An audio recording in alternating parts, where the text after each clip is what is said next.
So VLC Media Player keeps on updating, and if you want to make sure that you're on the latest version, then you can simply go ahead and use the menus in VLC Media Player to check for updates and update the player out.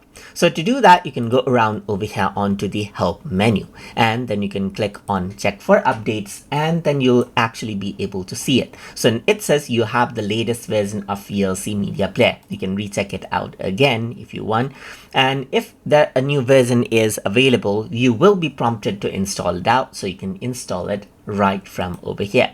If you want to learn about your version, then you can simply go around onto help and then go to about. Then you'll be able to go ahead and see the version details as well. So you can see that this is what you have. You got the right here, you can go ahead and click. You can see that the version is 3.0.21 right here, just like this. You can even see the license details, the credit details, and authors, as you can see, as needed. And that is how you can go ahead and stay up to date with VLC Media Player as necessary, and even see the version details as needed. So I hope you guys learned something as always.